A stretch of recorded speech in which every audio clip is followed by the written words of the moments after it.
Yep. So welcome. So let's start. So I know we have a little less attendance today. Uh, there were some server issues also, and we're not able to send the email uh, uh, at the time. But let's see. We'll not wait more, and we'll start. So obviously, let's start for the session today. I believe you are able to hear me, right? Everyone is able to hear me. Yep, I can hear. Okay, cool. Okay, cool. Obviously, then other I would expect I would just understand that yeah, Vinayak is also able to hear me. So hello everybody.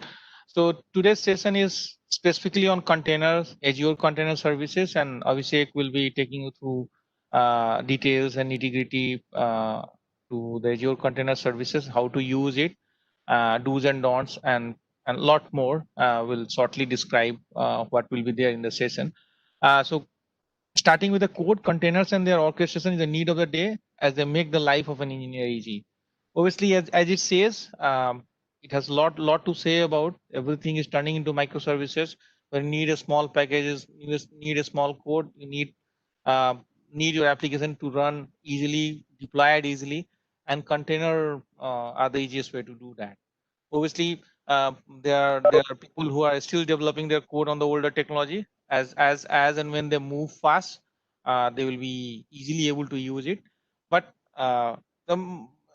if we talk in a more better way or in a broader way, most of the people are using now container in one or either way, either using Kubernetes or directly using the containers. Uh, so about multi-cloud for you community, now many of just hold on, let me see if I am able to see that. Okay. So about multi-cloud for you community. So many of you know now, and many of you are well connected with the community. So it's supported by multi-cloud for you, Tech and Academy, Fifth IR, along with volunteer technologies from worldwide. We have people connecting from different part of the world. What do we stand for? To we obviously is more around to collect experiences of the best brain of the world in their respective area and enable all technology practitioners and leaders maintain the relevance and vitality of the tech community. We believe that people with passion can change the world in big and small ways. Our every tech session tries to improve your knowledge in the given area by at least 1%. That's obviously counted. Reciprocate what we have learned in the industry and lower entry barriers for the new entrant is our core value. Provide new technical insight to seasoned technologists to remain relevant in their profession. Foster a professional, competent, considered, honest, and passionate community of engineers and data scientists. So we do session on multiple topic, multi-cloud strategy, which is multi-cloud, hybrid cloud, enterprise cloud strategy. Speaker have come around in the different occasion and talked on multiple platform. We are coming out with multiple series so that uh, it was more around width till now. Now we are trying to give depth to the community, and we'll definitely shortly we'll announce multiple series which are on a specific topic, and we'll give you a depth inside one specific topic and session from zero to hero kind of data science and AI, blockchain, extreme engineering, multiple areas that we cover based on the need. Today's session is zero to hero in Azure container ecosystem. This is by Abhishek Mishra. Abhishek, obviously, I know him from multiple years. He's a publisher, author, speaker, cloud architect, Azure, AWS, C Sharp Corner MVP. Uh, his past speeches are fantastic and his sessions are fantastic. He worked with one of the premium multinational firm. He has 14 years of IT experience. He lead multiple technology solution and architecture and design and releases which are mostly around the cloud services, container ecosystem, Kubernetes ecosystem, and obviously he's an expert in that. He's also an author and he's written books also on which he will talk about more. He can be connected on linkedin.com or Abhishek Mishra 48909009. And obviously, as you said, he's a cloud architect, intelligent cloud path, serverless, and automation. This is Anjani Kumar. I am inventor, leader, mentor, founder, and enabler. I have multi decades of direct service to the IT industry. I am ex-publicist, RBS, Microsoft. I am the chief evangelist of multi-cloud for you, and obviously, I am the MD of multi-cloud for you. Also, this is my LinkedIn profile, Anjani Kumar, Anjani K Kumar. Anyone can connect with me. This is our fifth IR platform, which is coming up with a lot of great tools and supporting the speakers and the people who want to take session, give session, a lot of things. Guys, if you can go on mute. Yes, thank you. So you have to claim the certificate. Any session that we do has a certificate that you can get. You can claim the certificate on our platform, which is Evangelist platform, https www.fifthir.com. The name is very easy, like Bitly to remember. If you share it on LinkedIn, we have monthly cloud certificate and vouchers from cloud company like Alibaba Cloud and others, which we provide in a form of draw-based model. And there are around 50 to 100 voucher that we at least give every month. And we also have a coffee mug and multiple things that we give every month to the speakers and to the people who share their good deed or whatever they're learning on the LinkedIn. We have all the analytics set up, and this is all done based on the analytics that we capture. This is our Telegram channel. There you can connect if you have any issues related to on our platform, certification, any consultancy, anything that you want, you can connect, and obviously we'll have people to support you. This is a call for a speaker, and we are always looking for good speakers, and speakers are obviously a technologist like you, and we give option to new speakers. You don't have to worry about if you have something great to speak about. Come connect with us. Try to put up your paper on multicloudforyou.com speaker sign up page, and obviously we have quarterly speaker, most valued speaker award, monthly coffee mug, and most popular speaker award, community leader certificate to all the speaker from September, option to monetize their speeches and content, set up paid session from September, which will connect once you become a speaker, and will give you a demo and detail on it. Over to Abhishek. Yep. Thanks, Anjani, for giving this wonderful introduction. And also, like, it's really awesome to know this platform so well. Like, so many things are coming on the way. So I'm just more excited to speak on this platform, and I'll also pitch in for you guys. Like, you should actually try to get a few of the coffee mugs and the goodies that he's trying to propose. Yeah, thank you. Actually, like, keeping other things apart, it's a wonderful platform to speak in. I normally speak in various conferences. You'll find me regularly speaking at different places, but this is a very unique place where I speak, and I love to speak here actually. Okay, so Thanks from all of us, Abhishek. Yep. So let me know if you can see my screen, and I can start with the plan for today. Are we good to start, guys? Yeah, we can start. Obviously, because of some update issue, that we may have a less attendance, but we can start. Yeah. Yeah. Okay. Cool. My screen is visible, right? Yes. Okay. Cool. So the agenda for today is like, see, there will be two parts in this session, or rather three parts.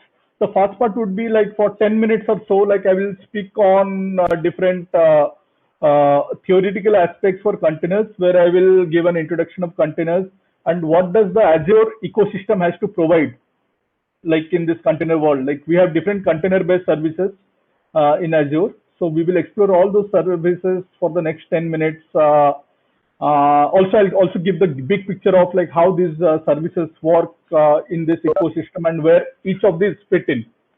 So that is where I'll start with for the first 10 minutes. Then the next 20 to 30 minutes, I'll be doing a demo of all the services that I'll be speaking about. So like mostly I will be able to cover container instance, web app for containers, and Azure Kubernetes service. I'll demo you. Maybe Azure Service Fabric I'll park for a next session, else like it will be too much of things jam packed in a single session. Yep. Abhishek, one good news: we are live now on YouTube and other channels. We just got live. Cool. So if you can replay the agenda again, that will be great, because at least people who are on live, they can start from the agenda. Yeah, I'll do that actually, definitely. Okay. So like today's agenda would be like it will be divided into three parts mostly, how I planned. The first part would be an theoretical aspects on what container is and the various container offerings from the Azure ecosystem. So basically, we will take a look at different container services that are available, like in Azure, and how they fit in. We'll try to see the big picture out here, like that will tell us like how each of these services like fit in, and how they communicate with each other, and the relevance of each of these services in the entire big picture, like at least from the developers or from the production point of view. So in the next 20 to 25 minutes, so I'll be talking about I'll be doing a demo basically on a few of the services. I'll try to cover up as much as possible. So mostly I'll be covering Azure Container Registry, Container Instance, Web App for Containers, and the Azure Kubernetes Service part. And Azure Service Fabric we can park for another session, else it would be too much of things in a single session. And then after that, I will request you to go ahead and claim your certificate. And once you're done with that, in the last part, we have a cool quiz. So I'll ask 3 questions. So anyone who answers any of these questions, like the first person to answer any of the questions in the chat, will get one of my free book, like a hard copy. If you are based out of India Geography, I will dispatch the hard copy to your home address or your office address, whatever address you provide me, or like I'll give an e-book if you are based out of India. So let's park that to the. I'll come to more on that when we complete the agenda. So like let me start with the things. Okay. So to start with containers. So this is the buzzword in today's world, right? So whatever designs you see or any modernization of applications we are doing. So the first approach our client asks, at least my client, my bosses, they ask me like, can we fit in this application into a containerized scenario? So this is what is happening. So the question is why? Why it is like that? Before I get into what container is, so let me tell you like how we came down to this container. Let me take you back to like way back like 10 to 15 years down the line when I started in the industry way back in 2005. So like in my first day, like when I joined the organization, my boss gave me an application. He asked me to like the application was already built. So like he wanted me to set it up and show it to him like in a running state. So I took a good 1 week time. Like it's a very complex application. It's not something like a Hello World or any kind of easy web application. It was a complex web application. I took an easy 3 to 4 days, or to be safer side, to say 5 days to set it up. So what I did, I took the source code, I built the source code, I set up all the dependencies on my system. So once the application dependencies were set, then I had to face a lot of challenges to like make my application up. Right. So all these things like led to a lot of complexities. I ironed out all those complexities, and finally my application was up and running. But again, I had to spend a lot of time. So then, if we would have containers then, like at that point of time, if we would have containers then, so the approach would have been really different, and I would have set up that application in just maybe a day or less than that, in few hours. Why? Because what container is the container actually like it's an image that has the application along with all its dependencies bundled. So that image has all the application dependencies along with the application bundled. And what we do, we simply run that image as container, and we are good. No need of setting up any kind of application dependencies separately on the environment. So everything is bundled in that image. I just need to get that image to my environment or my developer system or anywhere like my boss had asked. So, and spin up that container, and my application is up in no time. So that is the benefit we get, the agility. Like in nowadays, what is important is agility. I can quickly build a container, like I can package my application and all its dependencies in the container and take it to my target environment, and in minutes it will be up, right? So that kind of agility I bring in, and that is why it is getting a very quick choice in today's world. Okay, so that was a reason why we came for container. Let me tell you what container is. The container is an operating system level virtualization. So what it means is, we have an underlying infrastructure, an operating system that we normally called as the host operating system is running on top of the infrastructure. We have a containerization software or a container engine running on top of that operating system that virtualizes this underlying operating system. So this underlying operating system gets virtualized, and each of the application runs on one of the containers. Like app1 is running on a container, app2 is running in a container, app3 is running in the container. So what has happened is the underlying operating system has been containerized by this container engine as multiple containers that are running in an isolated way from each other. So that is what containers is all about. It's operating system level virtualization. So why it is lightweight? Because if you go back to virtualization, like virtualization is nothing new. We had virtualization before also. Like we know virtual machines, right? In the case of virtual machines, what happens is we have the infrastructure, we have the host operating system. On top of the host operating system, we have a software called as a hypervisor, and that hypervisor like virtualizes this underlying infrastructure, and all these virtualized systems run as virtual machines. And in each of the virtual machines, they have an operating system that is called as a guest operating system, right? So what happens is the guest, like each of the virtual machine has an operating system of its own. So definitely it is heavier than the container. Why? Because in case of container, we don't have any operating system running in container. Either it's a virtualization of a container, but in case of virtual machine, it has its own guest operating system running on top of it. And also the challenges that I spoke about on a physical server are also applicable here. So if I'm going to host an application on a virtual machine, I'll also have to set up this virtual machine environment, right? So I need to deploy my application, set up the dependencies, and fight with all the complexities that I'll get in. So that is why it is lightweight and like portable across environments. Why? Because I can build my container and take it to multiple environments and just run it there. No need of setting up any kind of dependencies. I just need to like take my container that I built and it has all its dependencies to the target environment and run it. And it is pretty easy to code. Like we just need to write a Docker file. It's very simple to build a Docker file and like have everything packaged. So that was a story about the containers, and I know like most of you would be familiar with that, but I just wanted to give an introduction. Okay, so now let's come to the Azure environment. So in Azure, let us see what are the different services available. So suppose the developer has built a container, so he needs to keep a container somewhere, right? So where do we keep our containers in the Azure environment? We keep it in the Azure Container Registry.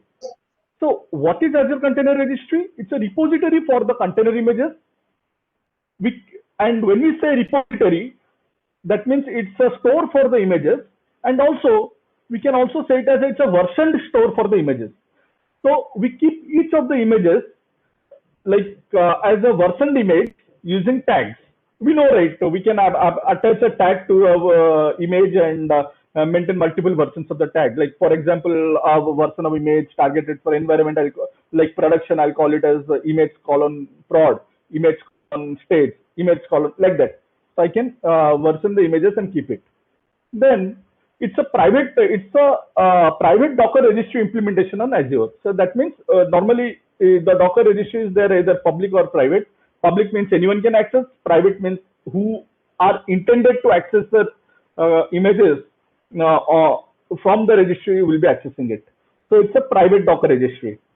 And not just container images, it can also store other artifacts that specify that pertain to Open Container Initiative specification, and also Helm charts and all. And pushing to Azure images to Azure Container Registry is just a cakewalk. We just need to build it and push it just like you push your image to a Docker hub. It's very simple and very easy. And there are several ways also. You can push it using Azure CLI. You can push it using Docker commands. You can use Visual Studio to directly publish an image there. You can also use any automation infrastructure as code solutions like Terraform or anything, or like you can build a DevOps pipeline using Azure DevOps or any supported platform. So there are several ways of doing it. And Azure Container Registry is a PaaS service, and inherently all the PaaS services are highly scalable and available, right? And it fits Azure Container Registry. The last point I would like to tell is it fits very well. It integrates very well with the DevOps mindset that we try to build in our projects. Okay. Now that we have pushed the image to the Azure Container Registry, now we need to run that image. So there are different ways to run it. One of the ways to run the image is Azure Container Instances. Okay. So the advantage with the Azure Container Instances over other methods available is that it is the fastest and the simplest way to run a container on Azure. And Azure Container Instances get spin up in no time, and you can shut down an Azure Container Instance in no time. We'll see that actually in action. I'll demo this. So you can create an Azure Container Instance that is a PaaS-based service, and you can host your container on it. You don't need any kind of virtual machine or any other kind of service to run it. You can just create an Azure Container Instance, and you can just orchestrate, or rather you can pull it from the Azure Container Registry and run it. So, but the Azure Container Instance is best fit for a application that is that as a single container. If you have multiple containers in your application, like for example, your application can have a data access container or a business logic container or a UI layer container, or rather if you have a microservices kind of application, like you can have a container that can take orders, you can have a container that can do the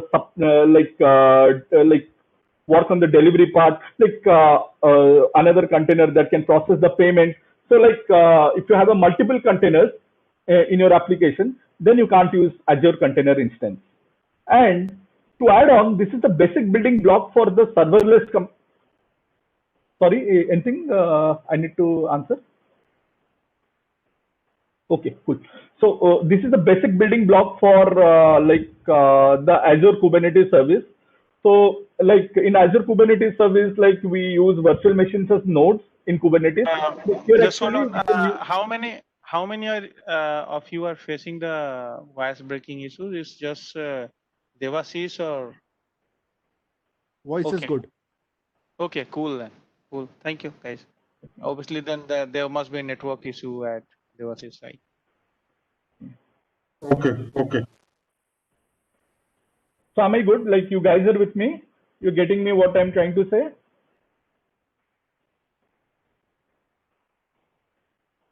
Yeah, everyone is saying yes. Okay, cool. Listen attentively. Like I'll be asking 3 questions and you will get a chance to win 3 books. Like each one book, even a single person. Like so, there are goodies in the end of the session. So be attentive, guys. Okay. Yeah, so, and for obviously for international audience, we have our terms and conditions, which is like we ship to at least the maximum of $10 cost, right? If the cost is more than that, we'll connect with you and then we can share the cost. Yep. Okay. So let me come back. So like this Azure Container Instance, they work as the base for the serverless nodes. So I won't be stressing much into serverless Kubernetes now because it is beyond the scope of this session, but it is the basic building block. And what this means is Azure Container Instance is the future. And where can you use this Azure Container Instance? I said that it's a single container application, right? So you must be wondering, what am I going to do with just a single container running service? I won't be able to run my microservices. I won't be able to run my data access and multiple layers. So how is it going to help me? That's a question, right? You will have normally. So to answer this, there are like a few scenarios where it best fits. One is like you can utilize this Azure Container Instances as serverless nodes in Azure Kubernetes service, and the other areas are like you can do some kind of data processing. So it's best fit for data processing and event-driven applications. Let me give an example. So suppose you have an IoT device, okay, and in that IoT device is ingesting tons and millions of data, to a IoT hub or a event hub. Then you keep those data in say a blob storage or a queue storage or somewhere. So as soon as the data is added to the blob storage or queue storage, you can actually use the Azure Container Instance. You can spin out the Azure Container Instance to process the data. And the advantage you get here is, so this Azure Container Instance, whenever the data comes into the blob storage, it can immediately spin up a Azure Container Instance, and in seconds, you can spin up many instances at a burst capacity, and you can process millions of data without any issues. So that is a use case you can use with data processing. That's what an example I gave. Another is in case of logic apps, you can use logic apps to build event-driven applications where those who are not from Azure background, logic app is helps in creating workflow-based event-driven applications. So in the case of logic apps, we have a connector for Azure Container Instance. You can use those connectors, and based on some conditions, you can spin up an Azure Container Instance and do some activity. So these are a few of the areas, and also you can use with Azure Functions for again some event-driven applications. So these are a few of the areas where you use Azure Container Instance. So Azure Function is similar to AWS Lambda. So it's almost, if you are familiar with AWS Lambda, Azure Function is the same thing. Just the platform is different. Yeah, it's same as Lambda. Whatever is Lambda, that is the alternative in Azure, Azure Functions. So that was a story about Azure Container Instances. Now let me talk about web app for containers. I know most of us are familiar with web app if you're from Azure background. So at least this was the first service I used when I started in Azure.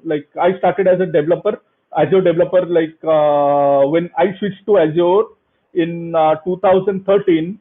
So or 2014. So I started using web app.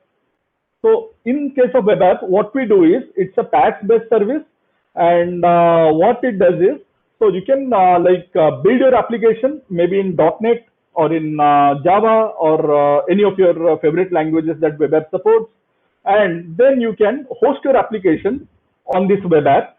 You need not worry about the underlying platform. Okay, you need not worry about the underlying platform. All the infrastructure and the hosting aspects are managed by the underlying Azure platform. You just need to build your code, focus on building the code and hosting it on web app. And also scaling and all those aspects you need to configure. It's not a serverless application. So we used to build our application and run it on web app. However, I have come across use cases way back in 2015-16.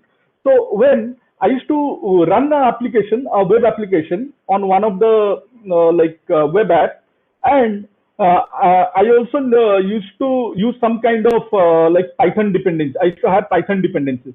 I used to run some kind of Python job or some kind of Python packages I need to install.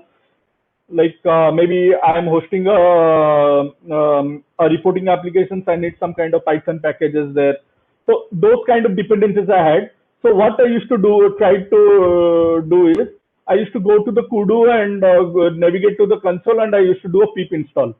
And again, whenever the web app restarts, then the pip install fails. Another approach is you can go and what you can do is you can add a script. You can add extensions. So you have Python extensions. If the package is there, it gets added. If not, then you are at loss. So these were a few of the challenges I faced. So when I saw these containers can happen with work with web app, I was the happiest person. You know why? The same application where I struggled, I couldn't make it live for my customers on web app. And finally, I was about to call that I can't make it live with web app because it has Python dependencies and all those things. So when this containers came, we could have that web app ready in just maybe a week. Like 1 or 2 days, we spend time in figuring out. My team spent time in figuring out what can be done, and then everything was done, and we were good. So using containers, what we did, we packaged all the dependencies on the application as a container, and we simply hosted the container in the web app. No need of setting up any web app. So it's just the container. We like set up everything. I had all my pip installs done on the container, my Python application up and running, and and then I hosted that Python application on web app. So that kind of scenarios I was able to address. And again, it's a best fit for a single container application. And since it is one of the oldest PaaS-based service from Microsoft and one of the earliest PaaS-based service, it gels up very well with DevOps, like maybe Azure DevOps or other popular DevOps tools like Chef, Puppet, or like I've seen a lot of actions happening here in using Terraform. In my organization, we use Terraform like anything. Okay. So next is Azure Kubernetes service. So why we need a Kubernetes? Like that's the first question, right? We know like when we say Kubernetes, most of you will say that it's a container orchestration function on Azure platform, right? We all know that. Or container orchestration platform. We have a Google Kubernetes engine. In AWS, we have Kubernetes. In Azure also, we have Kubernetes. But it is adding that, if you just need to know more about Azure Kubernetes service, there is a session, a specific session, recorded session on YouTube channel of Multi-Cloud for You by Abhishek Mishra, by same speaker, Abhishek only, and it's very fantastic. You can go back and watch it on our YouTube channel, Multi-Cloud for You. You can also take certificate for it. That's cool. You should actually see that session where I have explained the Kubernetes in depth actually. Like thanks Anjani for pointing this out. So it was a full packed Kubernetes focus session. You can leverage that. So in Azure Kubernetes service, so what we do is, okay, so before I get into that, so why we need a container orchestration? Okay, I'll tell you. So suppose I have an application that has a microservices based application. Or let's forget microservices based application. Let me focus on a simple application like three-tiered application that you are containerizing it. You are having a UI tier or a container for your UI, a container for your business logic, a container for your data logic. Suppose, and you have deployed the containers as single containers in cloud or anywhere, you are running those containers. So suppose what happens if your business logic goes down, then what will happen? Your other containers will be up, but one of the containers is down. Then your application crashes, right? Your application won't be able to serve the request. So like it's no more available. It's not reliable, right? And another example I'll say like all these three like business, data and UI are up and running, and you get lot of requests on a single day on the UI, okay, and I'm unable to scale out the UI independently. The UI cannot scale. For that, like how will I be able to scale like to address this? Then I need to add more containers, right? I add more containers for the UI, then manually add it. So I'm able to scale the UI at least by adding more containers. But my still the bottleneck that I was having at the UI will get shifted to the business layer or the data layer, right? I'll still have a bottleneck or a performance issues at business layer and data layer. So these are few of the problems that you find with when you try to deal with multiple containers scenarios. Like there are other scenarios like security, how these containers will get to communicate with each other, operational challenges like how I am going to consolidate the logs for each of the containers. So these all were the challenges that evolved and prompted for the industry experts or the container experts to come up with a solution called as Kubernetes, or maybe like Docker had its own Swarm, Docker Swarm, like that kind of stuff. Like it has started coming up. So that is why we need a container orchestration. Using Kubernetes, all these things are easily addressed. So it makes our containerized solutions highly available and reliable. So how it goes is, so let me just, I'll come back to this slide, but let me explain you this slide first. So how it will happen is, so in case of Kubernetes, we have a master node called as the control plane that controls each of the child nodes, or rather the nodes, basically the worker nodes, to be more correct in describing the nodes. So the worker nodes, and these worker nodes, they run pods inside, and your containers are hosted inside these pods running on these nodes. Okay, so what happens is, in the same example, you can have pods, a pod set, identical set of pods, like maybe 5 pods that can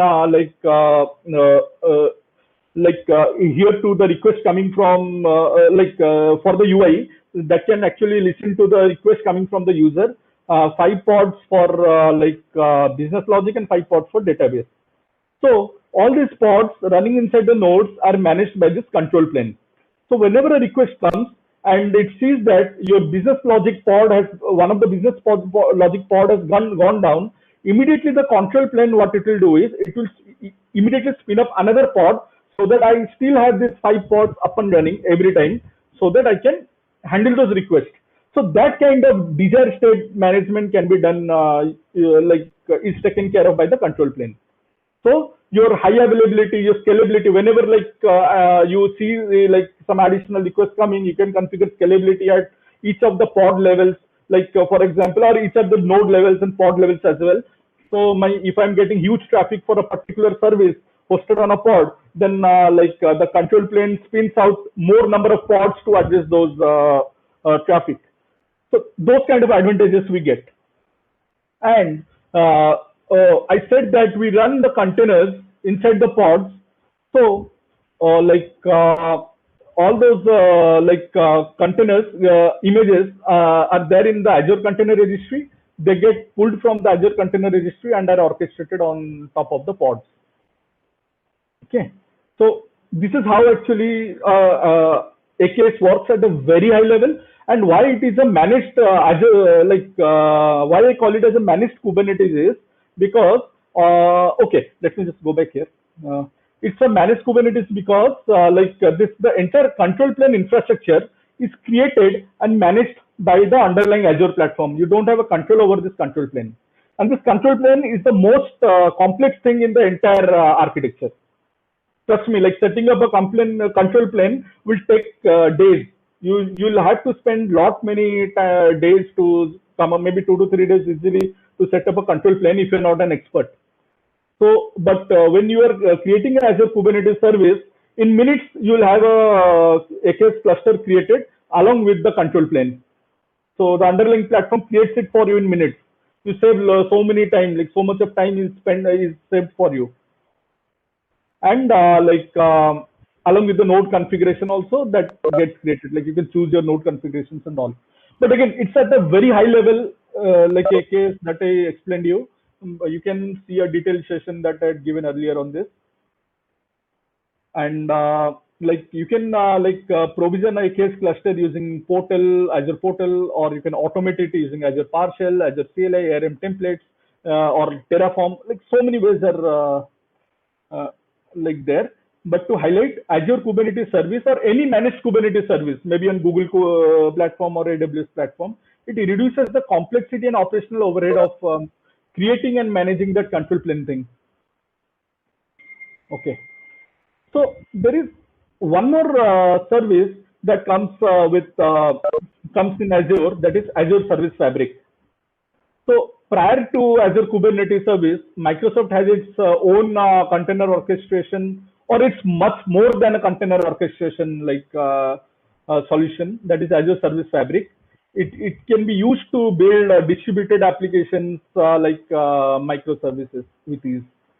So lot of inherent Azure services like Cosmos DB, Cortana, Azure SQL, all these services are hosted by Microsoft itself on Azure Service Fabric. So you use Cosmos DB, right? Nowadays we use a lot. We use Cortana, if you are from AI background, you must be knowing Cortana and all. Azure SQL. So all these services are running on Azure Service Fabric. Microsoft runs all these services on Azure Service Fabric. And that's the confidence level we have when we take Azure Service Fabric. At least when I get any kind of client who asks me for a containerized solution, my first approach is Azure Service Fabric because it is highly tried and tested by Microsoft in-house using its own services. Then why it is much more than Azure Service Fabric, like Azure Kubernetes services, you can build multiple programming paradigm using this Azure Service Fabric. You can use build a containerized application based on stateless services, stateful services, reliable actors. All these are programming patterns, industry patterns that you can get by default with this offering. You can also have guest executables. What it means is like you can write your code in Java, package it, and get it to the Azure Service Fabric, and you can run that guest executable. Like other programming languages also. It's not just tied up to .NET, and it can run anywhere. Like you can for example, if you have an on-premises system, you can install Azure Service Fabric locally and run your Service Fabric cluster. It works exactly the same way how it runs on cloud. There is no much difference between the dev environment down in your on-premises system as well as on the cloud. It's pretty much in sync. And best part is same like in Azure Kubernetes Service, it also supports both on Windows and Linux. Azure Kubernetes Service also supports both Windows and Linux. Okay. So we spoke about the container registry. We spoke about all the services. Let me tell you how each of these things work together. Suppose I am a developer. Okay. So what I will do is I will build my container image, my Docker image, and what I will do is I'll push it to the Azure Container Registry. I can maintain multiple versions of my images in the Azure Container Registry. Then I can use any of the services that is available in Azure ecosystem, that is Azure Kubernetes Service or container instance or Service Fabric or Web App for containers, to pull the image from the container registry and run on it. So this is how the big picture is. So it's a two-step process. First step, you build the image, containerize it, and push it to Azure Container Registry. Then from Azure, from one of the services like Azure Kubernetes Service, Azure Container Instances, Azure Service Fabric, and Web App for containers, you can use any of these services to pull that image from the container registry and run it. Okay. So basically, there is also one more way to run it. You can also run the container on a virtual machine in Azure. But I would recommend not to do that because again, all those complexities will come in place that I discussed while discussing Azure Kubernetes services. You need to take care of your reliability, availability, all those stuff. Even though Web App for containers and Azure Container Instances are single container applications, they handle all the reliability, availability for a single container application. Okay, so this was the theory part. So any doubts here? Do we have any questions in the chat? Let me just go through this. Hello? Am I audible? So if we have multiple containers, then we choose Kubernetes service or app service fabric. But if you have one container, we can go for Web App for container and Azure Container Service. Yep. And I can see some questions. I'll try to, shall I answer it now or you want me to answer it after the demo is complete? Well, like one, okay, let me just tell it here. Like, okay. So in one node, we can have multiple pods. We can have more you can define the pods in your configuration file. And in one node, you can have multiple pods. And in a single pod, you can run multiple containers. But again, it's a complex infrastructure. Okay, so it's not that easy. So it's very difficult to manage two containers. I'll suggest in one pod you run a single container to make your life easy, or else you can do that. Okay, there are a few questions on how pods talk to each other. And yes, correct. Like there is someone has written 30 pods that can be increased. Yeah, like see, increasing the pods, you need to raise a ticket with Microsoft. Like basically, I'll tell you what the challenge is. So to answer this question for AKS, default is 30 pods, but that can be increased. To answer this, let me tried to explain this thing, like how to manage their IP and how they talk to each other. So there are different networking concepts applicable here. So we have either we have advanced networking or basic networking. So that is, all those things are covered in the other session. You can try to find it and say that. So basically, like IP addresses are assigned there. Like we can keep them in Azure VNet, and we can manage the IP addresses as well if you are doing advanced Kubernetes. So like we can assign, each of the pods are assigned an IP, and we can also like SSH to those pods, and we can check the pods. And pod communication that happens using the concept called as services, and it is like it is again there in the other session where I have explained like the networking concepts.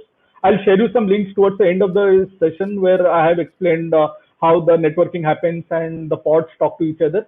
So just a quick thing on services. So what happens is like we have if you want to have just the interpod communication, there is something called as cluster IP that makes the pod private. And if there are any you need to expose the pod outside your AKS environment, so you need to use a load balancer service or a load port. And also you can create ingress controllers to expose your pods. And when to pick which container service. I think this is already I've answered, right? Like single container applications, then web app, and container instance, or AKS or ASF for multi-container instances. You cannot have multiple applications in a single container. That's not the right way to. Though you can host in a single container, that is not the right way of doing it. And lifespan of a container is when the pod shuts down, the container dies, and again a new pod spins up. Then whenever a pod goes down, so the control plane spins up another container, and it spins up and it starts doing its job. So the lifespan of a container is tied to the lifespan of the pod. When the pod dies, the container dies. Okay. So like caching, you can set up caches as such. It's a big broad topic. It's a bit difficult just to explain here.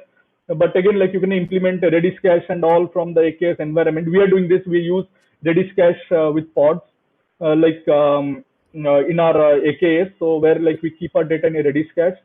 And as such, cache, I didn't really get this question, how cache affects in pods, but we can enable caching in pods. And if you're talking about the volumes and all, it's again a broad topic that can't be covered here. So yes, AKS supports not just AKS.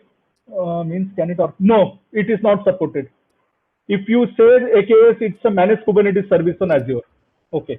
So we'll take up more questions post the demo. So we'll maybe we'll have interaction and we can do. That's fine, right, Anjani? We can I'll quickly jump into the demo, and in the end we can have a yes. Okay. So let me go to the first service. Okay, before that, this is the the home page. You can just do a portal.azure.com. You come here, then here you click on create a new service. Then you can go to the containers tab, and you can see all the container offerings out here. What are they? I spoke about container instances, web app for containers, then the container registry, as well as the Kubernetes service. Okay. So let me create the container instance for you. And also let me just show you a container registry actually. Before I create this now, let me show a container registry, how it looks. I've already created a container registry beforehand so that we save some time.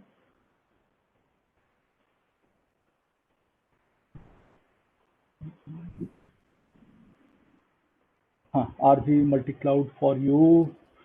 I have created a registry called container registry SCR multi-cloud for you. Here, if you go to the repositories, then you can see this demo app. I have a demo application, my demo app, and it has 3 tags associated with it. That means 3 versions: demo, demo 1, demo 2. So this is how like here this is where like we keep our images in this Azure Container Registry.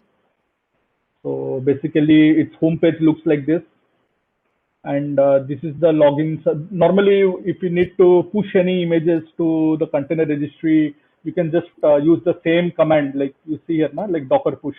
I use the same command to push this tag like containers to this Azure Container Registry. And you also just Abhishek just explain the one of the another concept which is Docker tag, right? So you need to tag your container with the registry specific namespaces, and then only you will be able to push. And this is a standard format for pushing container from a standard Docker registry or from your local registry, any of the cloud platform. So if you are doing with the AWS, you will have the similar name with the AWS. You have to tag it with the registry there, and then you push it there. If you're doing with Alibaba, you will have to tag with the registry there. You can do it and push it. The best way to understand is like there are multiple. I have sent you guys the YouTube link. There are multiple container session, Kubernetes session, which has been done on different cloud platform and which is already there and recorded. If you can go through, and you will see that these two steps will be common on all those platforms. Yeah, these two specifically. Docker tag, first you need to tag it, then you need to push it. Like it's pretty much, the steps are very easy. First, like you need to log into your container registry to get all of the container credentials using this access keys in Azure Container Registry. So you get the username and password. You see here, you get the username and the password. I picked from here. So then once it is done, then you build your Docker image. Then like you tag your image with that registry. Then you push it. So these are the 4 steps that you do. Okay. You can like keep pinging your questions, and also we'll have an open house when you can directly ask me question and I'll answer. Like not just in chat. That's possible, right, Anjani? Yes. So yeah, you continue with the session, and then Q&A at the end once we announce the speaker code. Yep. Okay. So let me create a container instance. Let me show you from the beginning how I reached here. Create a resource. Go to the containers tab. Go to the container instances. Then like you need to create your resource group where your Azure Container Registry is. Then you need to create a name of a container. Maybe like I can call it multi-cloud for you, and I can call it ACI multi-cloud for you. I just gave a name to the container instance, Azure Container Instance. Then I'll keep it in USS. I need to pick it out from Azure Container Registry. So I'm selecting this. Then this is, see, it automatically got populated. I had a single registry, so it populated this. This is the name of the image. I had 3 tags right there, right? So let me do one of them. It will automatically detect the OS type. You can size your instance also. If you are not happy with this configuration, you can increase the size. Once that is done, the next step, let me mark it as public container instance, and I need to give a like a DNS label, actually multi-cloud for you, ACR, or rather let me keep it this way, ACR multi-cloud for you. So using this DNS label, you will be able to access this like container instance. So basically what will happen is a URL will get generated, not URL, DNS will get generated, using which like you will be able to access it. I'll show that actually. Just remember that I have given a DNS name label here. Now let me create it. So it will do the validation. While it is creating, it will take like 1 to 2 minutes to get created. So what I'll do is, in parallel, I will create a web app and show you. And then we will explore each of these services, like what got created. For web app again, go to the containers, web app for containers. And here again, like you need to give the resource group, then name, web app multi-cloud for you. I have see like the Docker container is selected by default. I need to have it in EastUS. So let me keep it in EastUS. So Q1 sizes are automatically populated. So it's I need to pull it from Azure Container Registry. So it again pull the image. Then I need to, let me pull some other tag like maybe demo1. Then or rather like let me use demo2. Then I can do review and create. And let me create it. So while this, you guys are with me, right? You're getting me, right? Okay. When I hear the beeps, then I presume that you're with me. Okay. So this Azure Container instance is already created. You can see this is up and running. So let me pick this SQDN. So this was the DNS. Okay, before that, this was the DNS label name that we gave, right? So let me copy this and we run this. And so this is the application that I had built actually locally, and I had pushed it as the image. So it's up and running my demo app. Okay. Now let's go back to the web app and see if it is ready. Yes, the web app is also complete. Let me get into the web app. And this is the URL using which I can access my web app. So let me run this. This is pointing to another image. Could you notice the difference between that there are two versions there? So in one of the versions, I forgot to add a F here, it became OR, the awesome demo RU. So that was there in the initial version of the image. Then I built the image again and I pushed it in a correct way. So that had F, the awesome demo for you. And this image is hosted on web app, and the other image is hosted on Azure Container Instance. Okay. Now let me do a quick Kubernetes for you guys. Push it and show it to you. We'll wind up this demo in another 5 minutes, and then we will move to certificate Q&A and quiz.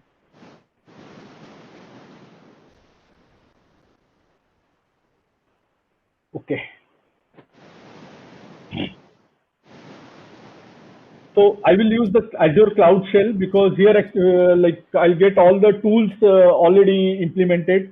When I use Azure Cloud Shell here, I will get both the Bash and PowerShell here. I'll be using Bash here. And apart from it, we interact with the Azure Kubernetes cluster using kubectl commands. I can run the kubectl commands without having a need to install it here. Okay. What is the first step? So we need to I already have, okay, before that I have already created a Kubernetes service. You can see this, because it takes some time to spin up a cluster. So I've already created a Kubernetes service and it has a node count as 1. We'll see that using the comments also. So for you guys, you asked for the networking IP and all. You can see I am using a basic Kubernetes. So here actually, when I use a basic kubenet, then all these pod IP addresses are provided by these by the control plane. I don't have a control over it. Had I used advanced Kubernetes, like the Azure CNI, I would have a control over assigning these IPs and managing it. Okay. So I had this Kubernetes up and running. The name of the Kubernetes is AKS Multicloud for you. The first step is I will fetch the credentials of the Kubernetes to my Azure Cloud Shell so that I have got all the privileges to work with this cluster. So I give the resource group name and name of the Kubernetes cluster. It's very easy, you see, spinning up. Okay. I need to. I have multiple accounts, so I just need to. I'll just switch the account. maybe this Azure CLI command is used to switch accounts. When you have multiple accounts, you can go to the account where you need to run your commands. I have this subscription. It's created in this subscription. So it's done. Let me make it a bit bigger so that you can see. Now let me do AKS get credentials. Now see, it merged the existing credentials to my Cloud Shell. Now I will be able to access my Kubernetes cluster. So let me see what are the nodes I have. For this, kubectl is a command line utility that helps us in interacting with the AKS. So if I do kubectl get nodes, so it will get me all the nodes that are there in the cluster. See, I have one node created, and today morning I had created while doing the dry run. So it's 9 hours created, and it's in a ready state. Now let me deploy. So before I deploy the cluster, let me show you what I'm going to deploy. I have already created this deployment.yaml. If you want to create a new one, you can just do a nano. You can use the nano editor here. It's if you are from the Linux background, so you know what a nano editor is. You can just it's a command line editor. You can open it and test maybe nano deployment 1.yaml. I'll come to this. Let me just close this. And to do this, it will open an editor for you. You can just key in your configuration file and save it. So I've already created this, so I'm not doing it. So here, this is what I had created, deployment.yaml. So here actually you can see I have declaratively I have called out from where to pull out the image. I'm pulling out this demo to image from this container registry. This is the registry where I have my images. And also I have called out other things like the ports, on which port this container will get exposed. I need to we spoke about the pod communication, right? I just have a single pod, so I don't have multiple pods. Would I had multiple pods and the pods would have to internally communicate with each other, I would have used cluster IP there. So if I had used cluster IP service, then those pods would have able to communicate with each other using the cluster IP service. But since I'm exposing this pod to the external world, so I'm using a load balancer service. So you can see here I've used a load balancer service. So now let me go and just deploy this.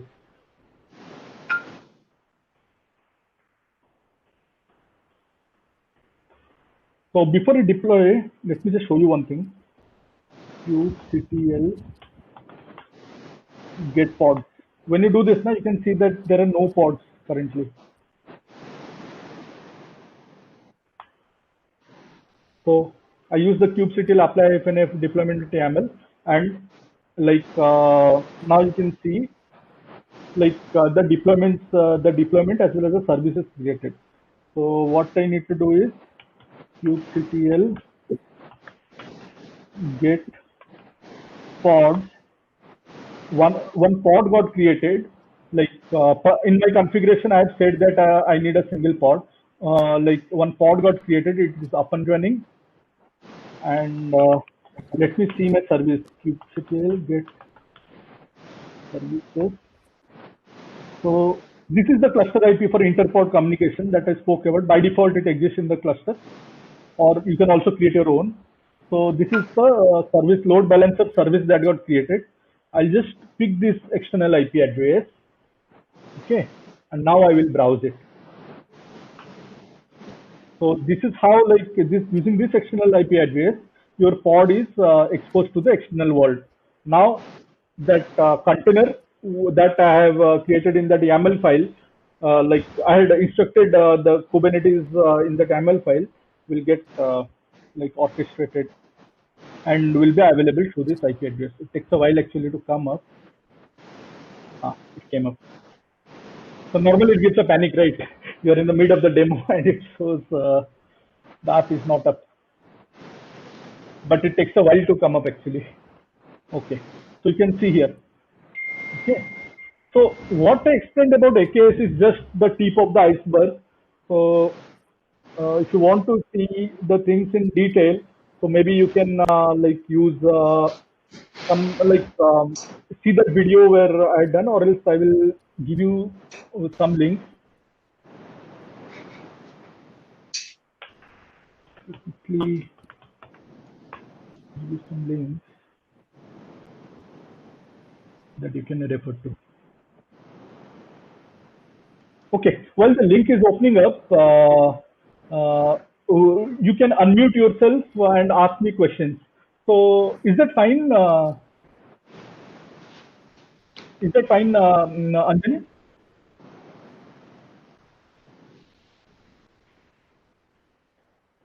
Hello? Yes, yes. Yeah, yeah, it's fine, but we can, I think we can declare the speaker code if the session is almost done, and that's in the meanwhile we can go through the Q&A session and also your book distribution. Yep.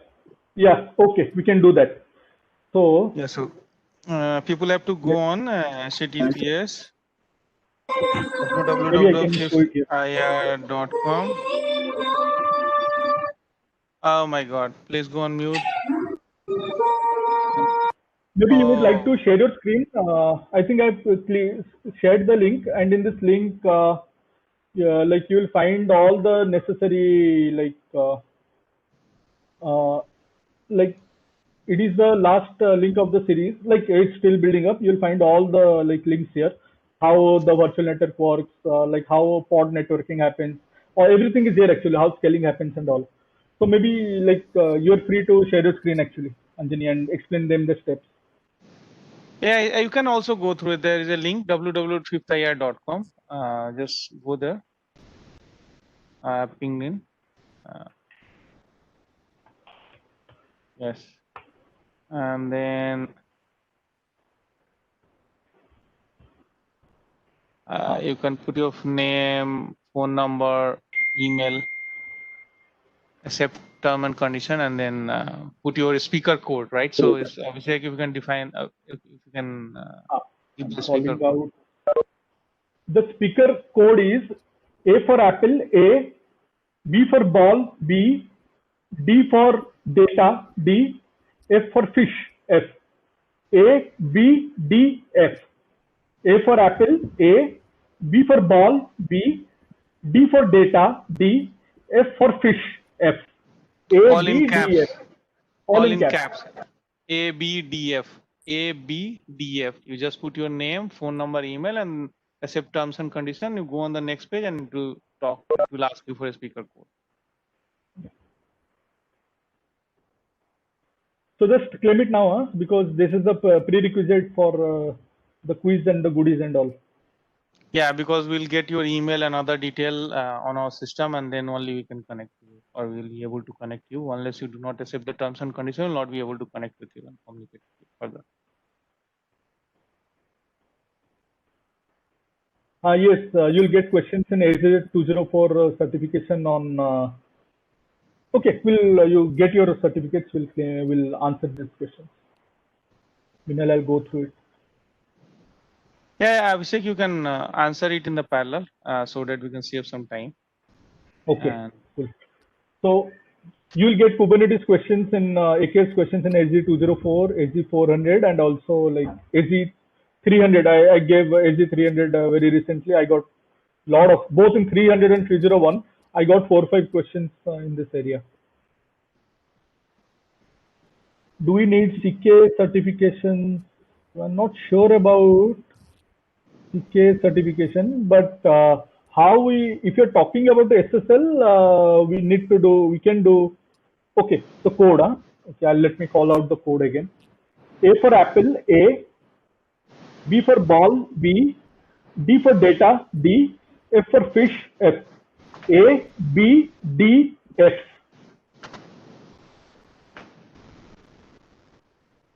all in caps. All in caps. All in A, B, D, F.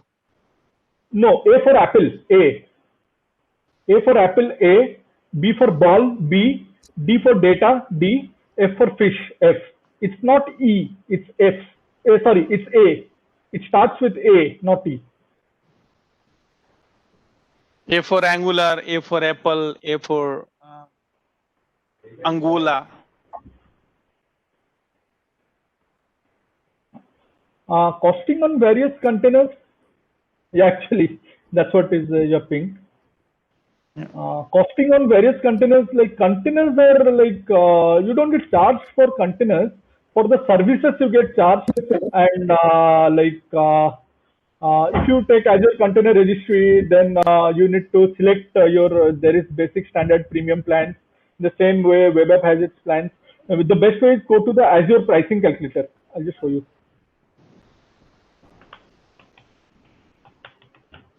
So when normally when I design, like I work as an architect, Azure architect. So normally like I spend a lot of time in this pricing calculator. So you can go to the pricing calculator, choose your just paste it, and get the cost details for it. Database containers. It's a very interesting topic out here for the database containers. So like I'll tell you, like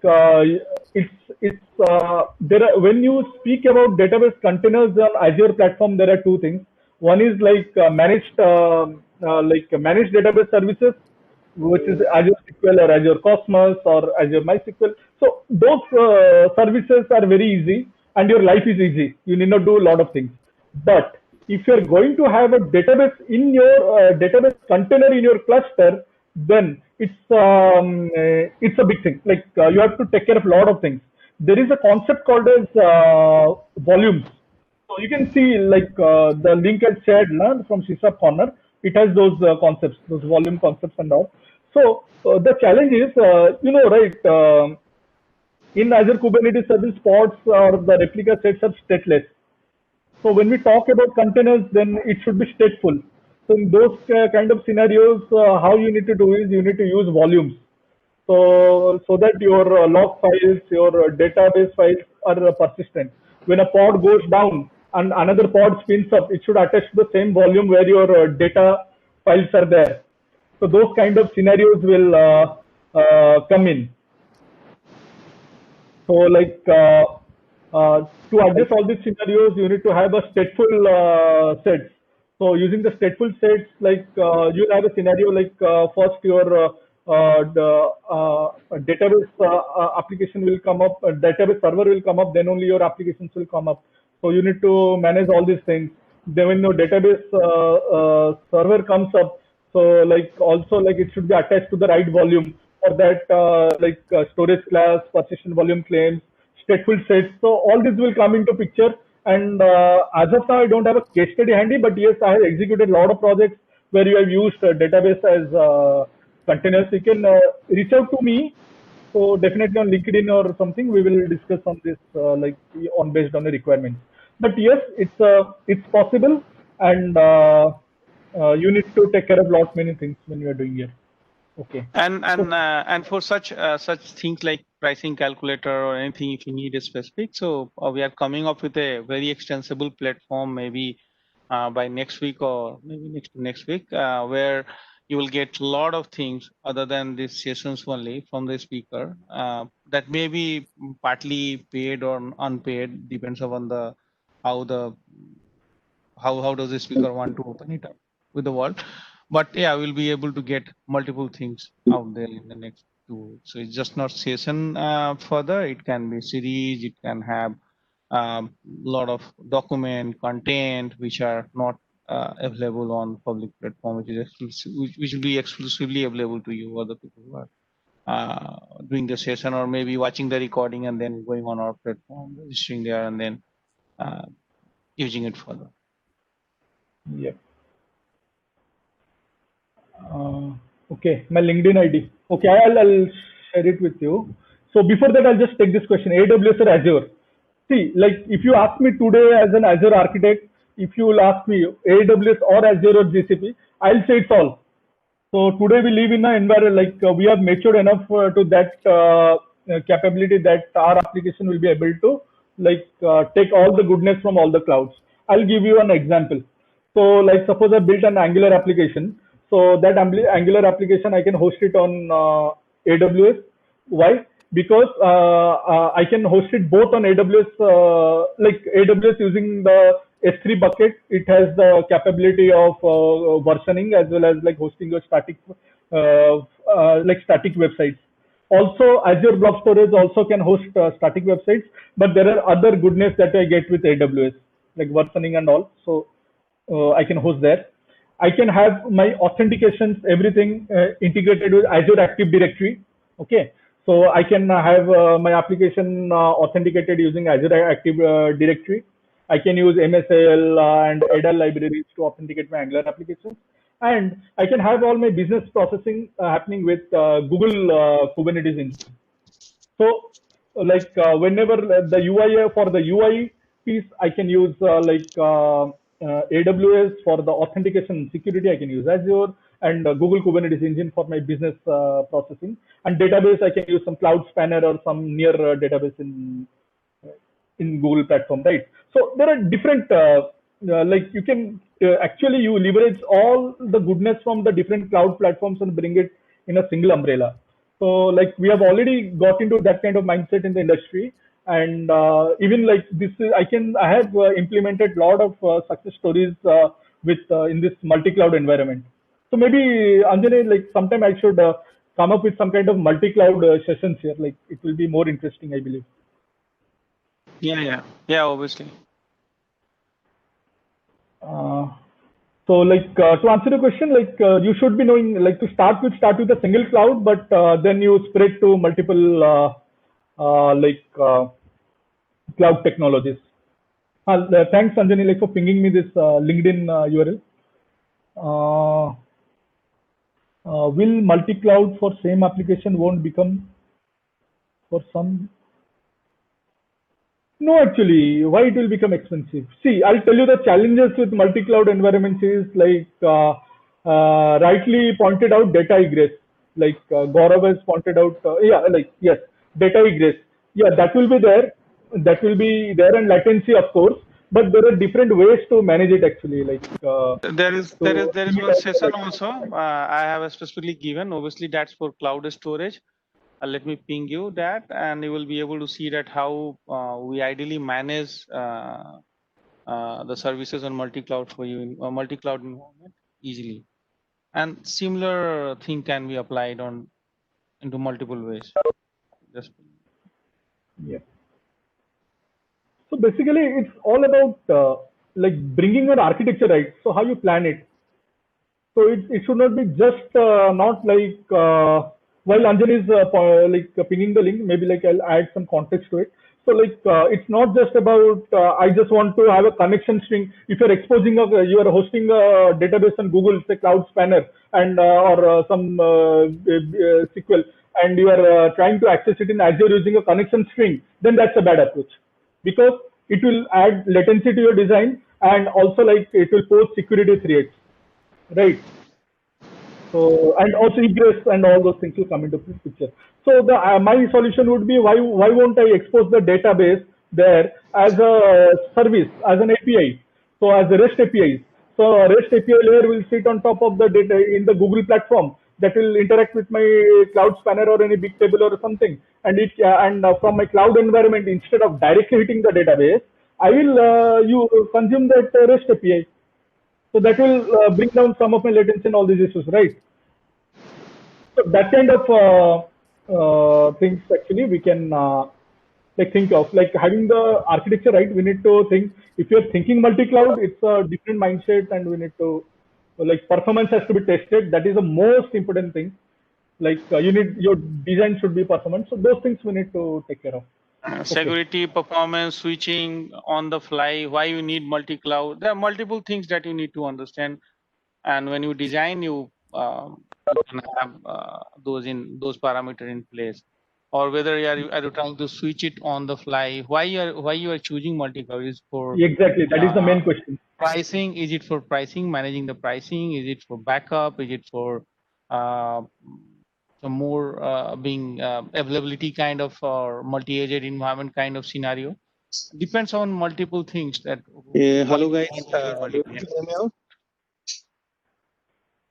yeah, as Anjani pointed out, like first and foremost thing, why multi-cloud, why you need that, then actually things will boil down. Okay, it's a very big discussion topic. If I open this, normally this also happens with me when I visit customers, and in all these discussions, normally we get into this route. So I won't be I won't I've already, I think, put up on the time piece. Any other questions? Abhishek, can I ask one question? Debashish here. Hey, Devashish, tell me. Yeah. So is it like, when we talk about multi-cloud, we have to, check case by case basis. For example, database, which cloud provider is, what is our database, and what kind of services I can get from which cloud. So I should move all the database to that particular cloud. So all this Exactly. segmentation, like data latency, again, what is the network, what is storage, because I am in IBM, I use I can see lot of IBM is now selling most of SaaS offerings, like Okay, based on Bluemix storage as platform. service. So yeah, storage as service is very cheap in IBM cloud actually. Okay. Yeah. So I believe that is why we choose, right? Yeah. Yeah. So obviously multiple things are there. So I've given one example. I've sent you the YouTube link also. That is for the cloud storage, and that we have primarily demo it on Alibaba Cloud, but that can be applied. The architecture can be applied on any cloud platform. So it depends upon how actually you take it and what's your needs are, and then again your design should be very agnostic and completely independent of what platform you are choosing for.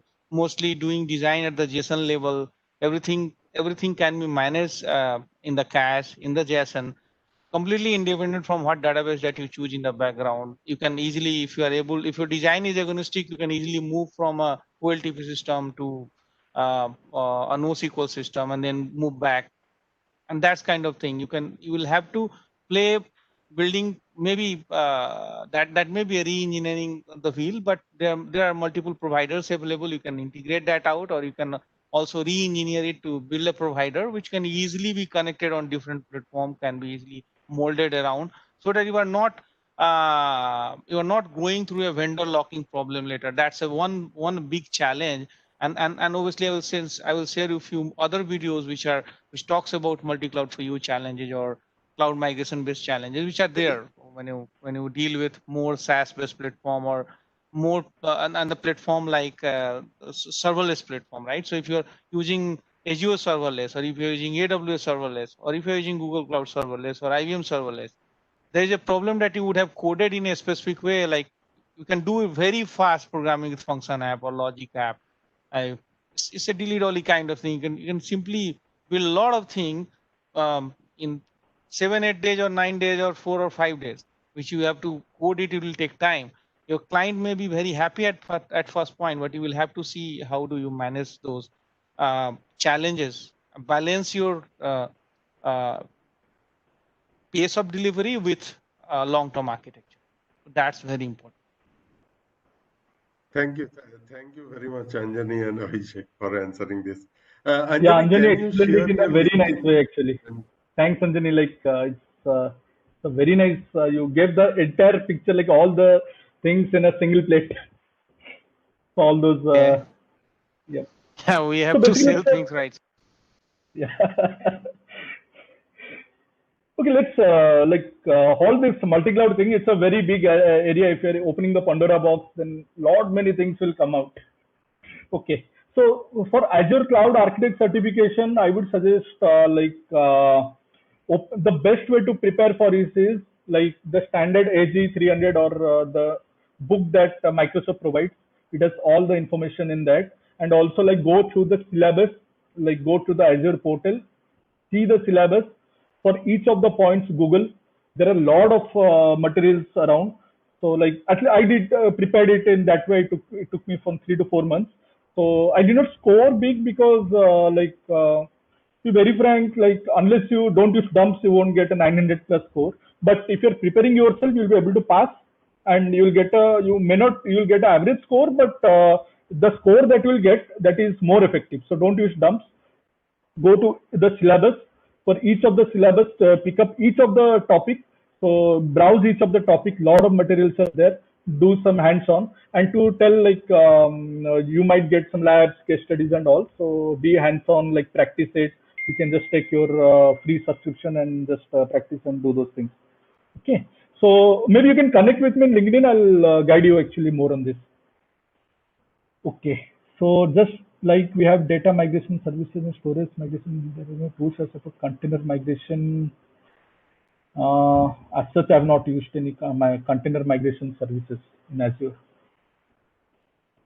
Okay. Okay. So like any other questions I missed? Okay, I think I'm good with all the questions. If you still have any questions, feel free to like connect me on LinkedIn. So my you already like LinkedIn URL is there with Anjani has pinged it. I'll just ping it again. You can connect with me. I'll like we can have message exchanges and I can answer you. Okay. So the next thing is have all of you got your certificates?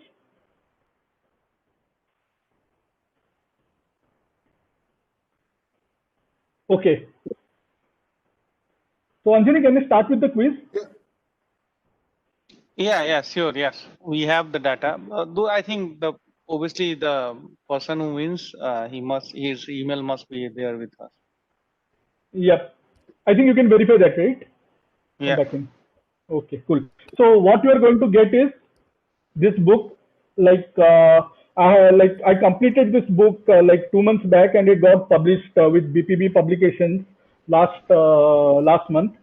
So best of luck. You can get a chance to win this book for free, and it's on mastering Azure serverless computing. And here you will learn like what exact. I start with the basics of serverless computing, what serverless computing is, and how it is different from PaaS and IaaS. The book starts with that. Then I move into what is Azure Function, what is Azure Logic App, then Event Grid, then Service Bus. Like it's not just about building the things, also like how we are going to integrate those applications using Service Bus. Then I talk about in that book on serverless Kubernetes. Is there one chapter is there on serverless Kubernetes, serverless SQL databases. So all the different serverless offerings are there, and also there are two dedicated things. Normally, the challenge with books is that they all give a lot of theory. But what if will I be able to crack a job interview by just learning the theory? I need practical experience, right?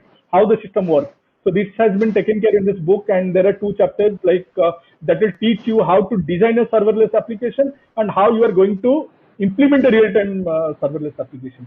So that is packed in this book. Okay. So let me just start with the quiz. Be ready with the keyboard, and whoever answers first is correct, it will go to him. Okay. So the first question is, can I keep Helm charts in Azure Container Registry? Let me think. Okay. So who is the? Hold on. It's done. So who is the first one? Rahul. Okay. Okay, I can check Rahul Mishra. Yes, Rahul Mehra or Rahul Mishra? It's Rahul Mehra, right? Rahul Mehra. From IBM, right? Yes. Okay, thank you, sir. Got it. Okay. I will connect with you personally. This is your email. Your email should be correct, right? You would have received the Yeah, certificate. that is correct. Yeah. And if you have any issue, you can connect with us on Telegram. So Telegram channel you have already posted. Connect with. Yeah. Next question. Yep. Okay, I'll post the question on chat also. The second question. So let me frame it first. What is this KBC? Okay. That's really Cool. funny, man. Good.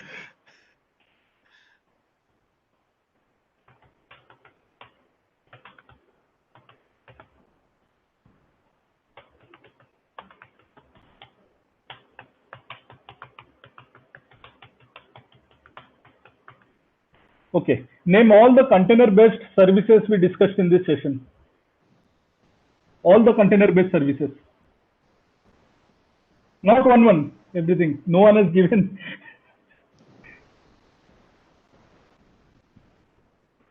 Okay. We got it. One sec. Hold on. Wait. No. Just continue. One sec. Hold on. Wait. Like this is web app for containers. Okay. Hold on, guys. Let me just read through. Let me hold on. Like we have got the answer, guys. Let me just go to that and check which one is who is the first one to ping.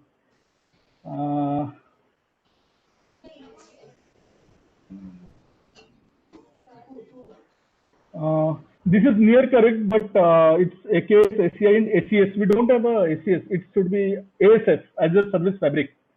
Hold on, guys.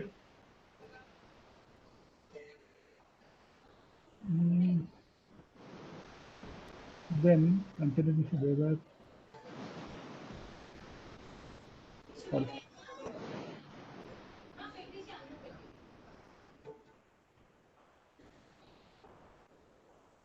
Azure web app, AKS.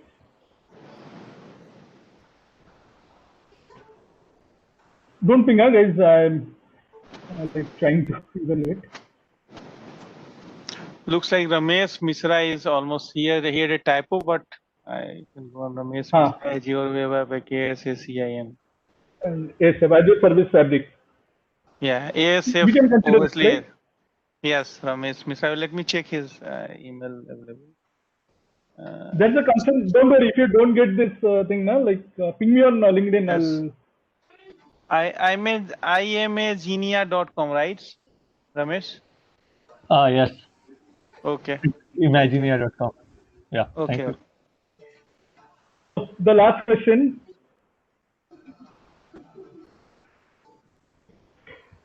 Okay. Amar, we can also go to the nearest possible answer because so many things packed. So, okay. The last question.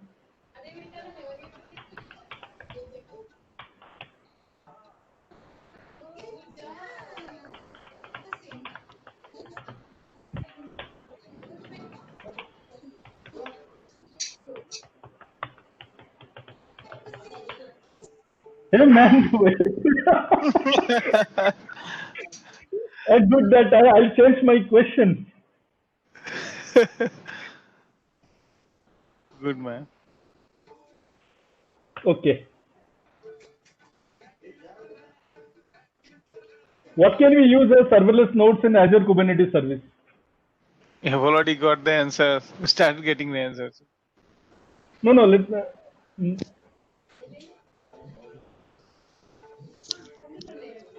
No, not yet.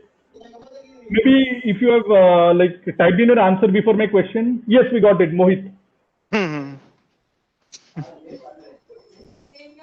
Mohit is the man. Okay. Mohit. Yes. Gmail.com, right, Mohit? Yeah, that's right. 21 at the end, right? Yeah, that's right. Okay. If you So done. still need the book, then feel free to inbox me in LinkedIn. So what I'll do is I'll work with publisher and try to get you a good discount. And also again, we can add up in the month end vouchers also. And if you share the certificate on the LinkedIn, if there's we can specifically consider obviously a session for that. We have the analytics in place, and if you get more and more likes, more referral coming, obviously you can consider. Yep.